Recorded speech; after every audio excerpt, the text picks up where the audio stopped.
Voici Cairo, victime d'un trafic illégal, ou encore Lina, une lionne venue d'un cirque itinérant.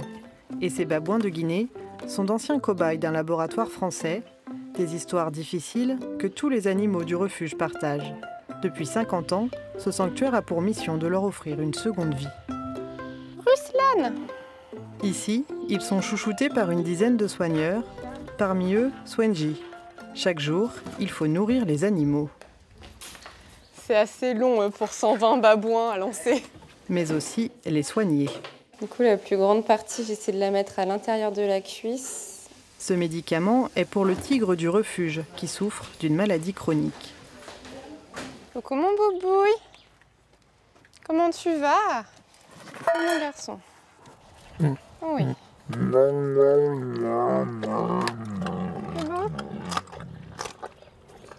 C'est fini. Il n'y a plus rien. C'est bien mon garçon. J'ai pas du tout peur.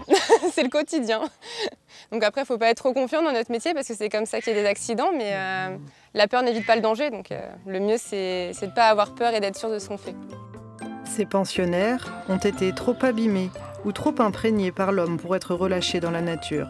Ce site leur offre une retraite bien méritée. Une retraite ou même tout simplement une vie, parce qu'il y en a, ils n'ont clairement pas pu bénéficier d'une vie décente, comme Papy qui est déformé absolument de partout. Il a vécu dans une toute petite cage en laboratoire. Donc malheureusement, sa colonne vertébrale en a pris un coup, ses os en général, ses mains sont déformées, donc il a du mal à prendre les aliments avec ses mains. On peut vraiment créer du lien avec nos animaux parce qu'on sait qu'en fait, ils vont terminer leur jour ici et qu'on ne les verra pas partir dans quelques années. Alors parfois, s'écrivent de belles histoires. Oh mon bébé, oh là là. Chiara était détenue illégalement par un particulier en Ukraine. La panthère a été abandonnée par son propriétaire au moment de la guerre. Et on a vraiment créé un lien toutes les deux et à la base, c'était une panthère assez agressive d'après la structure d'accueil, très sauvage, mais avec moi, pas du tout. Mais après les câlins, le plus gros reste à faire. Pour les gens, soigneurs animaliers, ils pensent que c'est caresser les animaux toute la journée, c'est leur donner à manger, alors que non, 80% du temps de travail d'un soigneur, c'est le nettoyage.